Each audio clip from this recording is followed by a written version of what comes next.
Hi, I'm Jeanette. Hi, I'm Musadine Harrell, Courageous Home Care. We're back again for another good topic this week.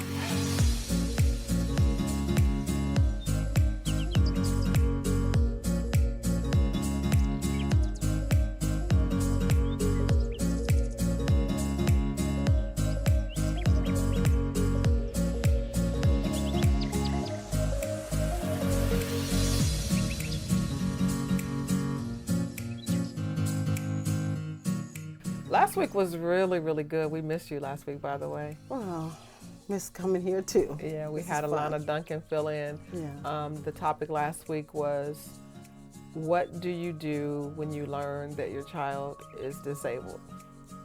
And that was a really good show. Had some really good information to share. And Alana had a interesting experience when she was carrying her child. Also heard the news because her child was low birth weight, so she heard the doctors talk about all the possibilities that could happen to her child before he was born. So she got a lot of that scary news during her pregnancy, and talked about how she was able to navigate that. That was the personal side, and then we talked about what parents experience. But today, I think we have a really, really good topic. It's a serious topic, and Yes. it's one that a lot of agencies, I'm sure, don't want to deal with, but things we need to be trained in. And the topic today is dealing with abuse, of clients. Very rare that, I won't say doesn't happen, but it's very rare that that relationship is reversed where the caregiver is being abused by the client. But that is a possibility. But most of the time when we discuss abuse and we train during hiring, we're talking about what happens to the client and what do you notice about the client: bruises, money being taken, house not being cared for, neglect, those types of things. So, tell me, Mr. Dean, what in your years at Courageous, what have you noticed? What kind of cases have you had to deal with client abuse? And can you ever really be prepared for what you're going to see when you do hear about cases of abuse? Um, we've had several types of allegations, and because we are dealing with fragile individuals, you have to take that serious. So every case we have to report, and we'll provide that number towards the end. If you feel like someone's being abused, however, in any way, it could be financial exploitation, it can be physical abuse, it can be self-neglect. And so we want everyone to be aware that these things do happen, and it's probably not intentional sometimes. But again, we deal with individuals with disabilities, which is physical and mental disabilities. And sometimes the allegations will come with such as this individual was taken to an unsafe home. And if the individual reports that, we have to take that serious. So if there was a situation, we've had one before, the client was taken to, I guess, the worker's friend's location that had supposedly drug transactions going on. But again, there was no evidence. But because that individual felt unsafe, it was a reportable incident. And so it's difficult to prove something as such if there's no evidence. But, and again, some of the individuals that we deal with that has a mental disability, they can fabricate stories, of course, but their word against your word as an individual, a staff member.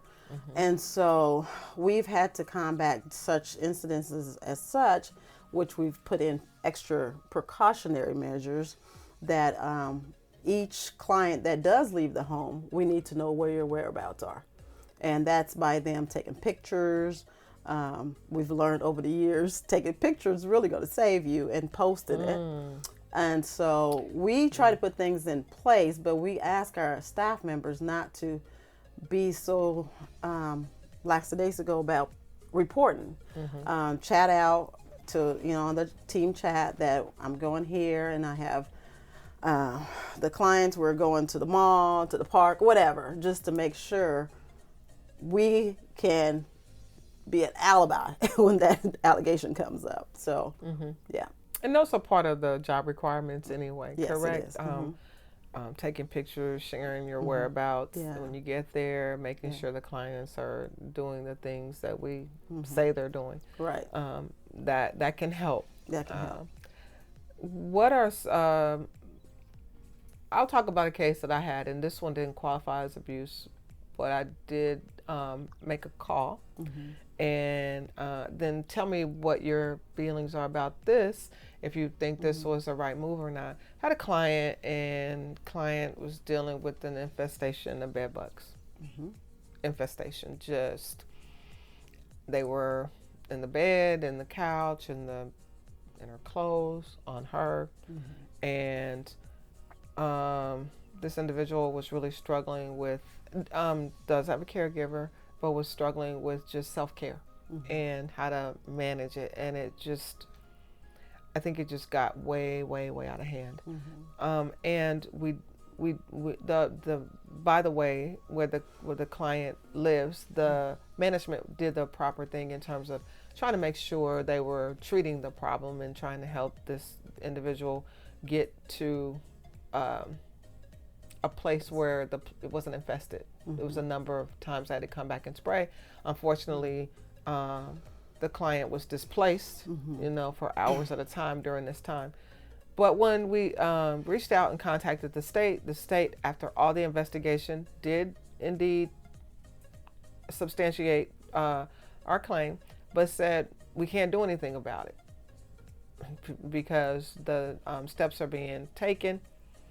Do you think it was okay to make that call for neglect, or is that just standard? Yes. We are mandated reporters. Anyone that's in the healthcare field, any capacity, including our staff, our care aides, we are mandated reporters. And anything that's deemed unsafe. So that's an unsafe environment per the regulations.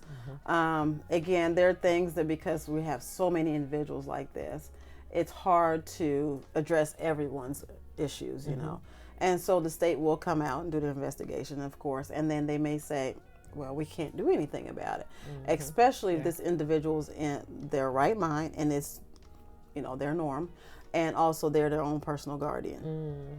So is that kind of it shocked me. But should I have been shocked by that? No. There's too many cases. We can't solve everyone's situation. And so these social workers, these case managers, they are aware of, we're going in and try to make the best out of nothing, And so can you imagine them having to remove every single person that's in that predicament? Where are they going to go? Where are they going to go? That's the next, yeah. And so as long as there's steps being taken towards trying to assist these individuals, it could be the apartment complex or just a care aid spraying, as long as there's something being done and that's documented. But if there was nothing being done, then they have an obligation to move that individual, even if they're in their right mind. So it could be a nursing home temporary placement until they find a better situation or however. And so there's other things that they can do also. And my thought was at the time, hey, this is just self-neglect. But I don't think the client, it was intentional. I think it just got so out of hand. It was overwhelming. And the client was like, I don't know what to do. So the proper people were notified, and I am glad to report it's getting better.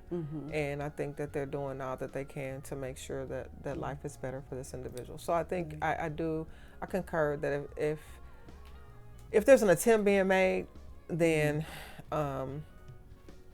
state officials aren't going to move. No. Okay. No. How about physical abuse?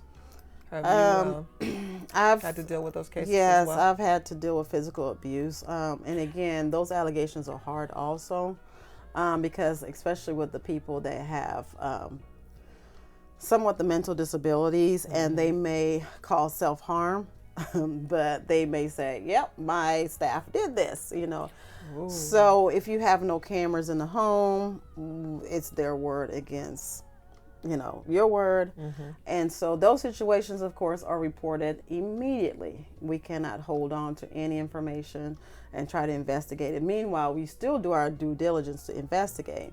But that individual has to be removed off schedule until further notice.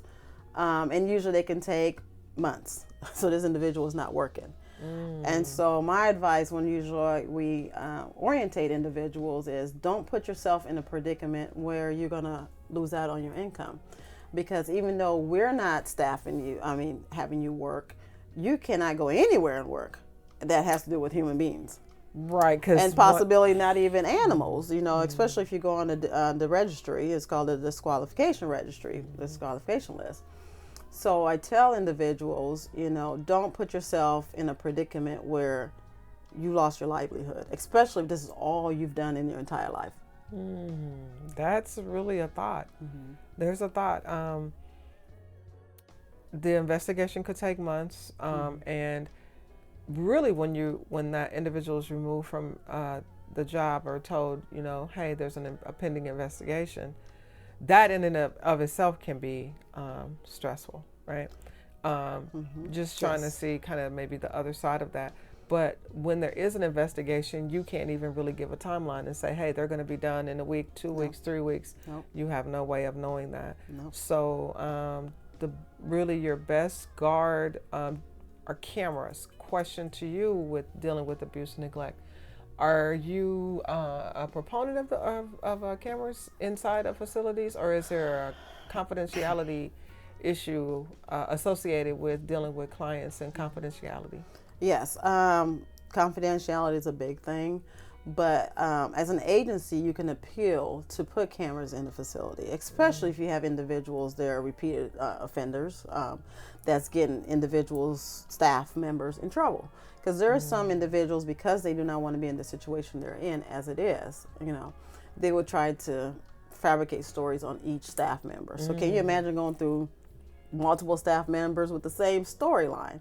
So, but you can also, like I said, it has to be an appeal. So you cannot just put cameras in the home because of confidentiality, even in the common areas, like just a living room area. So let me ask you a question. What do you do in cases like you have a client who makes an allegation against an employee? Employee is removed. What does that do for the other employees coming in to work with the same client? Because you have to, do you even address it with the client? Do you say we're going to take every measure to keep you safe, or do you just go ahead and report it and just say, hey, it's already been reported and taken care of, and then it's business as usual? How do you deal with that? Because then the next person coming in might feel like they're under the microscope. Yeah. So usually we do not tell the client whatever steps that we did for the employee. Because what if that client wants to put allegations on another employee and let me get you fired too? And so, again, on both ends, we try to protect the employee's integrity too. Again, they're not found guilty unless proven guilty. And how do you prove guilty? It's that person's word, or hopefully you have a witness. That's where it really comes down to. Because we've had different allegations from one individual, and the object of that individual is to get everyone fired. Wow. So, but if there's an alibi, that's what we ask them. If we know that person's that type of individual, go in pairs, you know, tag team with the other individual working in the home, so at least you can have an alibi, you know, witness. You know, you've heard about what happens when an individual cries wolf. Now, and I'm not, here's the thing with abuse. Abuse should be taken seriously. Yes. You know, and so should allegations. When you're dealing with people with disabilities and physical, mental, intellectual, there are so many things that persons already probably have gone through, been traumatized, and particularly when they get to adulthood. So we want to take those things seriously. But also being on the other side, being caregivers, you almost have to be understand is part of what we do. Yes. So in that training, there is a high likelihood that you might go through these investigations. So being prepared for that. But when a client is in a situation that cries wolf several times and nothing comes of those things, do you then look at the client and go, maybe this isn't a good fit? I don't know. How do you handle that? Because if several people have been, I won't say, let's say 3. Yeah. 3 active investigations, this person is targeting your employees. Then when do you say, maybe this person shouldn't be here? Yes. So that's a great question, because you do not want, as individuals that are trying to help people, we do not want the same investigations, because guess what? Every time there is a report, there is a state investigator. So can you imagine stopping operations every single week because there's an allegation? So we as a team will come up with, this individual is not fit to be with us, just to downside the allegations and also the liability. It's a liability. Even though as bad as we want to really help individuals, we don't want to put everybody at risk, including the company, And so after a few, like I said, we give people chances and then try to work with that individual, work with as a team. So we also try to invite behavior specialists to help. So it's also contacting the social coordinator and asking how else can we help this individual, because guess what, it's not just going to stop here with this agency. Anywhere that individual goes, it's going to be the same issue. So if we try to our best, put our best foot forward and get maybe a behavior specialist that can try to address it, get the parent or guardian involved, where everyone knows this is a cry wolf individual all the time, and not to say negate the situations when it does come up in terms of an allegation, but try to shift it out and see, okay, is this just making cry wolf again? Or, again, we have to report it to the state. But the state also documents if this is a cry wolf situation. So they still have to come out and do investigation. Because I wonder, is that information in the plan? Yes. So typically if you have an individual that likes to make allegations towards an employee, that should be communicated, so when the employee is working, they're not on edge, but they're aware, and it makes it a little bit easier for them when trying to handle this individual. That's correct. That's correct. Okay. Yeah. What's the number? Because is there a 800 number that caregivers can call if they're in situations and they feel like they've seen abuse, or may possibly have witnessed a person who has been abused, an elderly adult or a disabled adult? What number can they call? And then when they do call, what can they expect from that phone conversation? Do they have to be divulge who they are, or can they remain confidential? Yes, there is a generalized Missouri abuse and neglect hotline. You can always Google it. Actually, it's just the abuse and neglect hotline, and it's adult, and it will tell you for children there's another number. But yes, caregivers are encouraged to call the abuse and neglect hotline if they actually have seen or heard or reported any abuse and neglect. What we ask our caregivers to also notify us, because as an agency, we still have to do some steps. We have to give the information that's needed for either the alleged individual or the victim, themselves, or however. So we still have to be notified to say that, yes, this is what was reported, this is what I saw, and so we reported it. And this can be physical, again, we said verbal, exploitation of money, financial, those type of things, sexual. So all of the abuse, everything is serious, it's not just verbal, oh, they're upset at this time period and they yelled at the client. That's a no-go.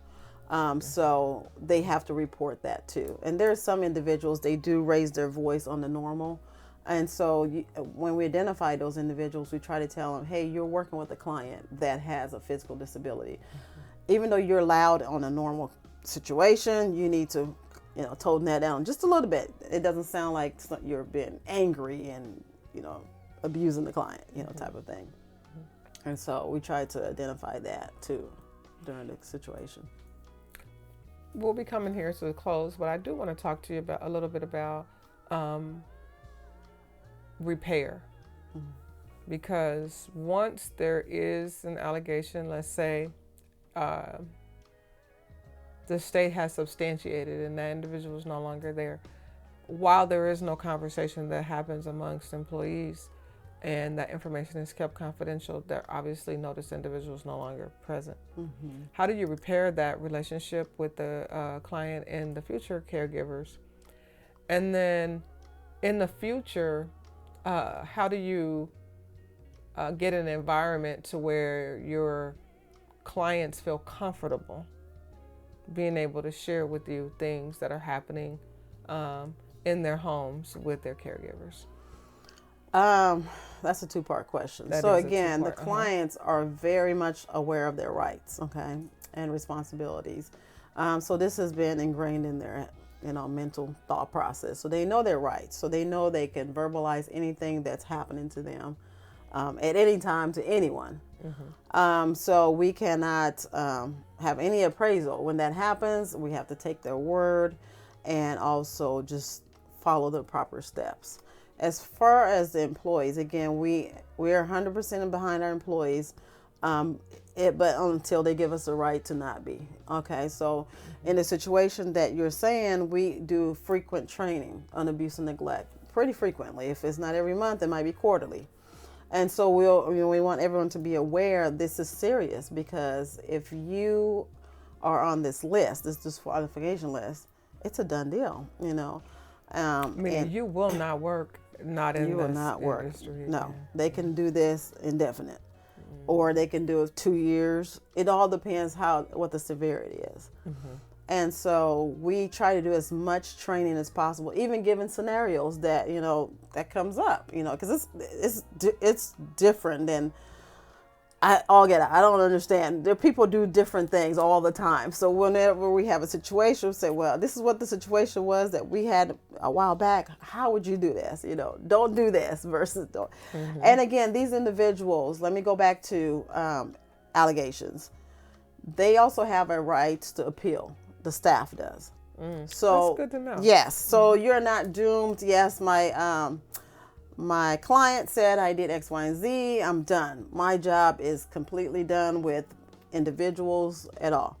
So that individual have a right. The staff member can appeal. They give you a certain amount of time to appeal. Mm-hmm. And so if you neglect that letter that comes in the mail to appeal, mm-hmm. now it's a done deal. Because it's like so many days. You have so many days to respond to what the decision is. Yes. Yeah. So it's like going to court, to prove your case. And do you have any other evidence from what's already previously submitted? Mm-hmm. Mm-hmm. And then the next part is, I'm glad that you mentioned that mm-hmm. the clients know their rights. They're well aware. They can talk to you. The last part of this is just that trust. Mm-hmm. If you would discuss just having that trust relationship, how important is that between client and caregiver moving forward, particularly mm-hmm. when there has already been a distrustful act already that has taken place. Yeah. What do you recommend that they do to caregivers or the clients both do to repair the relationship? It's situational whenever that happens, because some clients will refuse to trust you no matter what you do. You can flip backwards, forward, give your firstborn child. They just don't care about you. They've been through so much. Yeah. And so I've had that situation, and we try to bring both to the table and say, what can this person do to ensure that they're on your side? They are your caregiver and they mm-hmm. care about you. Mm-hmm. And that individual pretty much turned a blind ear and said, no, I don't want to work with that individual anymore. So mm-hmm. what happens is you have to remove the staff, because this is these individuals' homes, and so mm-hmm. there's no appeasing this person. I'm done dealing with you, and that's it. And then you have some caregivers, they may try to still give you a chance, all depends on how, what the situation is, and so it just varies, different situations. Boy, we have got some really good information, but in closing, that hotline number is important, and Yes. making sure I'm kind of summarizing that if you suspect abuse and neglect, please call the 800 number to the state of Missouri, and particularly elder abuse or abuse against a person with a disability. If you suspect physical, emotional, mental, sexual abuse of any kind, or neglect, you need to make sure you communicate that number, and you can Google that number, that 800 number. The other thing that I heard you say in closing is making sure that the individual who is being served or serviced, the client, knows their rights. Yes. Knows what's comfortable, what's not comfortable. And then on the employee side, it's knowing the person that you work with, understanding who the client is, what they've gone through, what they've already experienced. They probably don't want to be re-traumatized. So just kind of knowing that history will help them. And also understanding what their roles and responsibilities when they get into a crisis situation with the client. Call the office. Yes. Make the provider aware of what is happening before an incident arises. Yes. But particularly when one arises, that provider is already aware that there's potential concerns, and you can then know how to mediate that situation. Boy, this is some good information today, Mr. Dean. Yes. I think I'm coming out a little bit better today as a result of that. Yes. It doesn't always go the way you think it's going to go just No. because you call either. And I got that information, but I think I'm walking away a little bit better with the information that we discussed here. For sure. You got any last minute words you want to share with our people, with our audiences? Just on the 800 number, everything is confidential, so they're not going to tell your name or where you're from or anything as such. They will ask you that information, but the information just stops there. So feel free to do that and not feel like someone's going to report that you called out on them or anything as such. And so, like I said, some abuse is very, very evident, and some are not, such as financial exploitation. If you know of a family member that only comes around on the first of the month and this individual just got paid, but then they have no more food in their refrigerator on day 2, 3, 4, just be aware that maybe they're being financially exploited. So you want to call and say, I don't know for sure, but I know Mr. Smith or whoever, we know he gets his money around the 3rd, but he has no food in the home. And they can do further investigation, because they would say, well, who came by Mr. Smith's house, between the 4th, 5th, and 6th? Why does he have to go grocery shopping? And why does he not have any groceries or any money? So, sometimes it's not as subtle as that, but as subtle as this person not having their needs being met. Boy, I hope the information that we shared today really touched someone. Mr. Dean, thank you so much for being back. We just appreciate all the wisdom and knowledge. You're welcome. Thank you so much. Appreciate it. We'll be back again next week with another hot topic. Yes. I'm Jeanette Bush.